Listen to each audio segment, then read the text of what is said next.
So she's selling a recipe book that seems to be doing okay. She wants to know if it's a good idea to include a list of recipes that the buyer will get with her recipe book. Or being that it's selling, just leave it how it is without specific recipes. Here, I'm always updating my sales pages, always updating sales pages. So, and I don't want to say that I'm doing it every week, but like, once a month I'll update something, and sometimes it's my sales pages. And even if they're selling, to me, 100% conversion is when I don't update a sales page. If it's not getting a 100% conversion rate, there's room for improvement. No. So yeah, I think as long as you're adding in and not removing, or you're correcting errors, or you're changing the layout, I say do it. I say do all the things to up that conversion sales rate. Yeah. That's me. I am a big fan of A/B testing. Oh gosh, I knew she was going to say this. Sorry, guys. I'm going to make your lives much more difficult. I'm not a fan. So here's something that you can do, especially inside of lead pages. I'm sure you can do it inside of Elementor or Thrive or whatever it is. What I do, and I did this last week, and there's a lesson here that's a story for another day. What I do is I save my original copy so that I can have it without ever having to be like, well, the edited version that I did obviously didn't work. Well, crap, now I'm stuck with it. So I have the two different versions. So I would have the original one. Smart doing it for that reason. That's really smart. That's kind of my thinking, because again, in lead pages, if the one that you just made that's brand new gets like one sale and you're like, oh, that was bad, I need to go back. What you can do is redirect it to the original page. There's redirects that you can set up inside of lead pages. I have to do a tutorial on lead pages, guys. You know what? I just want to jump in and do a side story quick of something I found out last week, because I kind of exploded my calendar offer on my blog, and instead of just doing 3 calendars, I now do 6 of them. So when I was doing the sales pages, I was duplicating those sales pages and just changing the wording. That is not the best way to do it. The best way to do it is to make it a template and then revamp it. Because here's the problem when you duplicate. You have to go in and change the pop-up boxes and all of those extra things. And if you forget, they're still live. If you do a template and you forget, they're not live. That's that's a mistake that I made. People were signing up for one calendar and getting another.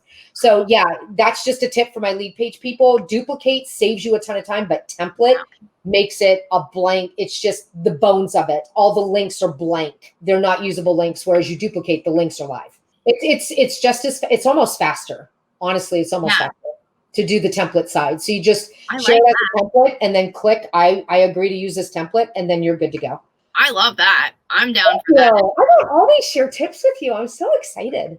I really do like that, because let's be real, sometimes we will forget that. We will forget that we have a direct to a different sales page or a different lead page or something like that. If it's working, but you want it to work better, save the original one, make a new one, edit that one. And then you can kind of go back if you are like, this isn't working. If you're feeling overwhelmed by that prospect of having more than one sales page or more than one lead page, just add the recipes. I don't think that anybody's going to be like, no, I don't want that. You're giving me more information at the same price. No, that's too much. I don't think anybody's going to be like that. So definitely go ahead and do it. Now I'm going to jump back up to Catherine's question. Do you guys do 2-tier offers on a single sales page? I have an ebook and a course for the same subject, and I'm wondering if I should combine them onto one sales page or make it easier for people to choose and hopefully upsell. 2-tier offers on a single sales page. Are you talking about an upsell? So I have an upsell, I think, on every single one of my printables and my smaller level products. On my upper level products, I don't think that I have many upsells. We did do an upsell for the last round of Blogging on Point as a, like, if you buy this, you can also get this for X number. I have upsells all over the place. So in Thrivecart, they have 2 different ways that they do this. So again, I have Thrivecart, I have SendOwl, I have Shopify. You name it, I got it. Like, I got it. The way that Thrivecart works is there's something that they call a bump. And what that means is on the sales page, there's a little checkbox and it's outlined and it has a different color. So it's eye-catching. And it's a little box. And you can say, would you like to add this to your product purchase for an additional $10, let's just call it. And then your person says yes, and they see that the price goes up and they buy, and it's not a big deal. It's done all on one page. So that's called a bump, and that's a separate thing. It's a very non-invasive way that is super successful. Yeah. And I find it surprisingly successful. And it's non-obtrusive. It's not like and so I learned this because I ran, I think that this was our first bump that I'd ever done. I did over the weekend but again, that's a lesson for another day.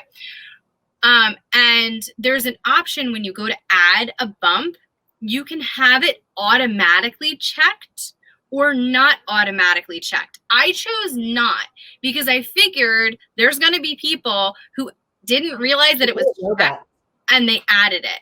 I had no idea that was even That's really good to know. So, I didn't, but it's defaulted at not added, right? It's correct. Its default is not checked. Okay. But I was like, oh, I didn't realize that you could do a checked option, but I wouldn't do that because again, that kind of seems bleh. So that's a bump. An upsell is after they have given you their credit card information and they click submit, there's another page, again, fairly unobtrusive, and it's a box, like a little window that pops up and is like, you can change it to look like anything you want as long as it's within like certain parameters of size. So at the bottom of this, you're saying like, this is a one-time offer. You can add this to your product. And if you click yes, then it will add it automatically. There's also a little line at the bottom that says, no, I don't want that. And you can click that and it won't add it. So that's the upsell inside of Thrivecart. In SendOwl, the upsell is different. So what happens is in Thrivecart, the upsell, or in SendOwl, the upsell is a box and you have to click it and say, yes, add this to my purchase. And then that's the end of it. And I just want to jump in quick. When she first told me about the SendOwl bump or whatever upsell it is, I'm like, nobody is going to buy from that tiny little square. I'm not wasting my time doing that. And she finally said, just do it and see. And it does convert. It just blows my mind. I'm so used to these big sales pages trying to get people to buy my upsells. And sometimes they just want a box. I call it a postage stamp. They just want a postage stamp offer. And they absolutely convert. And they literally do not take long to set up because you only have this much. It's like a postage stamp. It's all the literally. You literally have space for a header and a description, like 2-sentence max description of your product before it makes it too long and then it looks weird. I highly recommend an image. 100% add an image. Whenever you have an option to add an image of a product that people will get, even if it is a screen mock-up, I don't care. Make it simple. It could literally be a pin. I've told you guys about how much I love making pins into covers for images. Do that. That's totally fine too. But have some kind of an image so that they can kind of get the mental picture of what they're getting in addition. It says, that's what I currently have as an upsell on Thrivecart, but I'm wondering if I should do it as a 2-tier offer on the lead page so it's clear to people that they can get before they go to the cart. So you're talking about having it offered twice, both on the sales page and on the Thrivecart. And I'm just going to say, I think that might be confusing. I would do one or the other. Do what Caroline said and A/B test it. Do 2. Do one where you offer it as a bump in Thrivecart, and then one as you offer it as a 2-tier on your sales page. That's what I would do. So if you say something along the lines of like inside of the lead page before they get to the checkout page, like make sure that you also add the amazing bump, whatever you're going to call it, the best ways to blankety blank bump. That will confuse people. And I think that you would have a lot of people who are like, I bought this. Why didn't I get this bump product? Because you've already kind of advertised it in a separate place. Does that make sense? Yeah. And they might say, oh, no, I wouldn't have 2 buy buttons on a lead page. No. Here's the thing. Okay. Here's the thing I want you guys all to remember Please keep this in the back of your mind. Confused people don't buy. Oh, this is Confused huge. people don't buy. If we confuse our customer on our sales page by offering too many different buttons, it might be overwhelming and might confuse them to the point of like, I don't know which button to click. I'm just going to go. So I would give them the option just on the checkout page. Does that make sense? Yes, I think it does. Now, when she's saying more than one buy button, she means more than one different buy button, correct? Because more than one buy button, but on a sales page, you do want to have more than one. Correct. If you give them too many different options, though, I think that it would be confusing. Yes. If you wanted to do it as a bonus button, I guess you could at the very bottom, but I would just keep it as simple as humanly possible. No, I'm talking about 2 buy buttons on the lead pages, one for the ebook and one for the course. Okay, she says no. That's confusing, I think. Now, here's the thing, guys. Take what we say with a grain of salt because you know your people. If that's not confusing for your people, if you wanted to say you can get the course here, you can get the ebook here, or you can get them both together here, you can do that. Yeah, absolutely you can do that. For me, here's the thing, and I just ran the sale over the weekend for my decluttering membership group. Before, I used to offer the ebook or the Declutter Minutes Planner separately. And this time I did it as a bump on lead pages.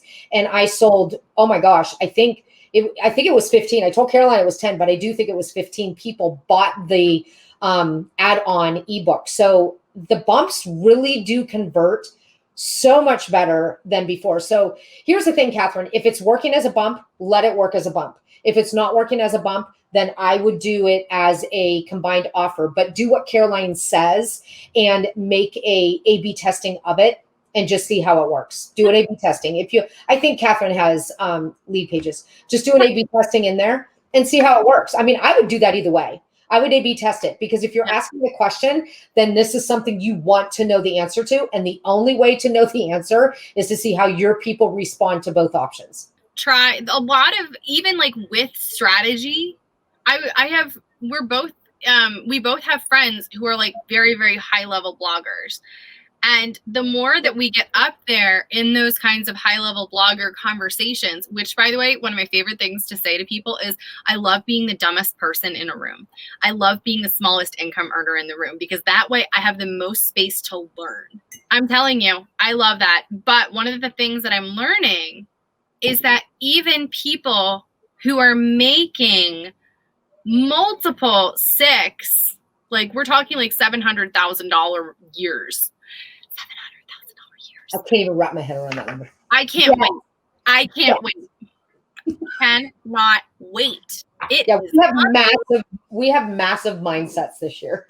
We do. We have big. We're going big. Used to be terrifying that are now exciting.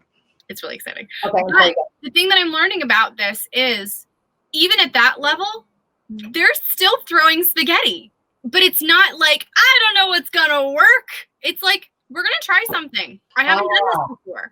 I haven't done it before in a launch. We're gonna see how this goes. It's calculated, but it's still you have calculated spaghetti. Yeah, it's calculated spaghetti. Can you please write that down in a quote? Calculated spaghetti. We have to remember that there will always be a certain level of, we don't have a crystal ball. We can't say yes, add this number of buy buttons on a sales page and watch your conversion rate go from 0 to 60 over 2 seconds. That's not really how it works. A lot of it really is just kind of, let's see how this goes. Let's see how this goes.